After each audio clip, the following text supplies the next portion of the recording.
नमस्कार मित्रों, मैं सुभाष शर्मा अपने YouTube चैनल पर सभी का स्वागत करता हूं। मित्रों, आजकल श्री रामचरितमानस के कुछ छंद पर बवाल मचा हुआ है। बिहार के शिक्षा मंत्री प्रोफेसर चंद्रशेखर यादव ने कहा कि जो क्षुद्र पशुमारी है उसको उन्होंने ढोल पशु नारी बना दिया तथा इसको लेकर के जात में एक भेदभाव पैदा करने वाला ग्रंथ बता दिया। मित्रों, इनके बयान के बाद बहुत सारी प्रतिक्रियाएं प्राप्त हुई, जिसे मेन प्रतिक्रिया बिहार तथा उत्तर प्रदेश के लोगों के द्वारा मिली है। श्री चंद्रशेखर यादव एक जात पात के राजनीति करने वाले हैं और इनको जब कोई मुद्दा अपने को विकसित करने के लिए नहीं मिला, अपने को प्रकाश में लाने के लिए नहीं मिला, तो इन्होंने रामचरितमानस को उन चौपाइयों को चुना जिससे कुछ भ्रम की स्थिति समाज में पैदा किया जा सके तथा हिंदुओं में एक बंटवारा किया जा सके, अगड़ी जात तथा पिछड़ी जात का नारा लगाया जा सके। मित्रों, कुछ दिन पहले इनका एक और वीडियो वायरल हुआ है, जो पहले के उदय नारायण चौधरी पूर्व विधानसभा अध्यक्ष थे, उन्होंने खुलेआम सुनाया है। उसमें एक कहते हुए सुने जाते हैं कि रामचरितमानस पर जो चौपाई है इसी के विरोध में सभी पिछड़ों को, अनुसूचित जाति जनजातियों को एकत्र करना है तथा सवर्ण के खिलाफ एक 1990 के पहले जो मंडल आयोग था उसके समय की स्थिति पैदा करना है, तभी राजद को तथा जो महागठबंधन के जो घटक दल हैं जैसे जदयू वगैरह को जीवित किया जा सकता है। इनके इस बयान से जो खुलेआम उदय नारायण चौधरी सुना रहे हैं, स्पष्ट हो गया है कि इनका जो विचार है किसी तरह से बिहार में तथा उत्तर प्रदेश में मंडल के पूर्व की स्थिति को पुनर्जीवित किया जाए तथा जात पात का जो उपद्रव हो रहा था उसको शुरू किया जाए। मित्रों, इसके इन बयान पर कुछ पत्रकारों ने स्वामी प्रसाद मौर्य का बयान लिया तथा उन्होंने कहा कि रामचरितमानस का ये दोनों चौपाई जो है पिछड़ी जात के लोगों के विरुद्ध है, शूद्रों के विरुद्ध है। इस पर प्रतिबंध लगाना चाहिए, रामायण पर प्रतिबंध लगाना चाहिए और इनके उकसावे पर श्री रामचरितमानस की कुछ प्रतियां तथा कुछ पन्ने को इनके समर्थकों द्वारा जलाया गया। मैं यह नहीं समझता हूं कि इन पत्रकारों द्वारा स्वामी प्रसाद मौर्य का बयान क्यों लिया गया, क्यों प्रतिक्रिया लिया गई। स्वामी प्रसाद मौर्य कोई धर्मज्ञ नहीं है, धर्म के जानने वाले नहीं हैं, वे रामचरितमानस के विद्वान नहीं है, फिर भी उनका मत लेने का मुझे कोई औचित्य नहीं लगता है।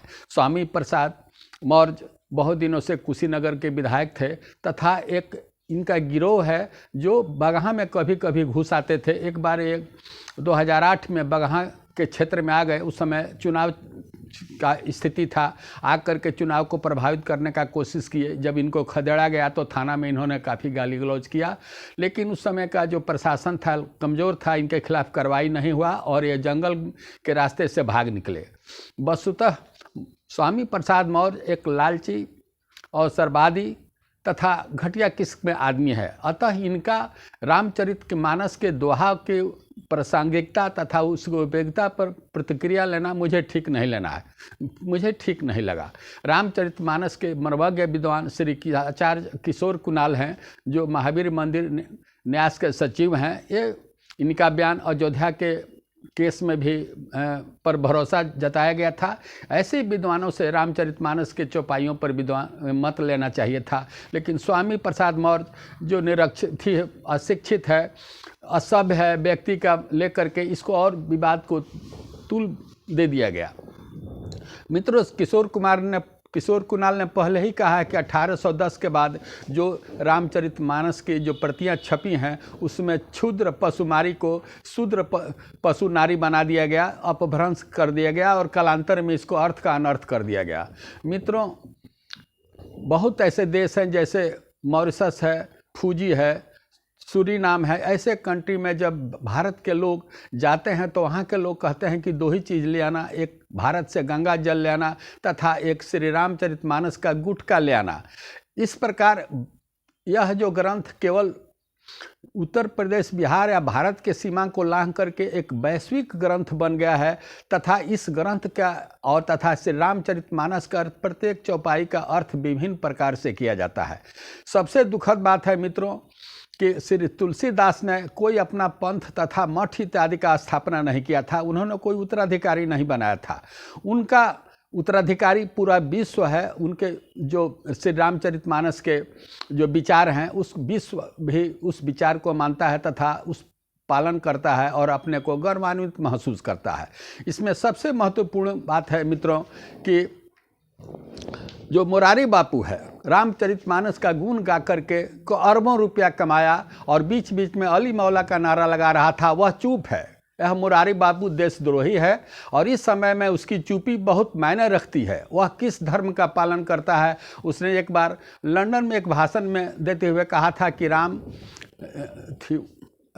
एक मर्यादा पुरुषोत्तम थे, ईश्वर के अवतार नहीं थे। उसके इस बयान के बाद वह काफ़ी चर्चा में रहा। लेकिन अभी जो श्री रामचरितमानस के इस चौपाई पर जो विवाद चल रहा है, मुरारी बापू की चुप्पी बहुत मायने रखती है। केशव प्रसाद मौर्य को प्रोत्साहन देने के लिए मुलायम सिंह यादव के लड़के अखिलेश यादव ने उनको महासचिव या कुछ बना दिया है।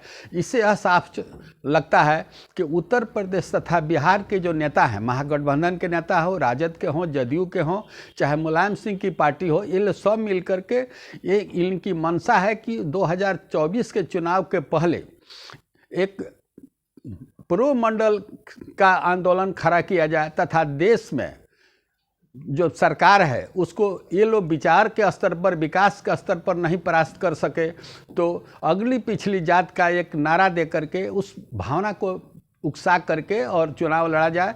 तभी बिहार में तथा उत्तर प्रदेश में जो भाजपा विरोधी शक्तियां हैं, जैसे मुलायम सिंह यादव की पार्टी हो गई, सपा पार्टी हो गई, बसपा पार्टी हो गई, बिहार में जदयू पार्टी हो गई, राजद हो गया, इन लोगों को कोई मुद्दा नहीं है। श्री रामचरितमानस को ही आधार बना करके पिछड़ों को, अगड़ों के खिलाफ गुलमंद करने पर लगे हुए हैं।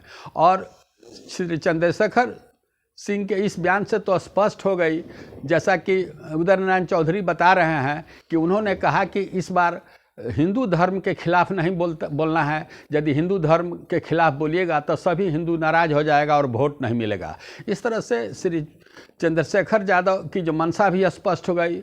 स्वामी प्रसाद मौर्य का बात का तो कोई ध्यान देना नहीं है, वह कोई धर्म का ज्ञाता नहीं है, वह निरक्षर निपुण मूढ़ है। उस व्यक्ति के बात पर कोई ध्यान देने की जरूरत नहीं है। लेकिन फिर भी मैं उत्तर प्रदेश की सरकार से आग्रह करूंगा कि स्वामी प्रसाद मौर्य जो हिंदी भावनाओं को चोट पहुंचा रहे हैं, उन पर बाज़ाब्ते FIR करके उनके खिलाफ कार्रवाई होना चाहिए। धन्यवाद।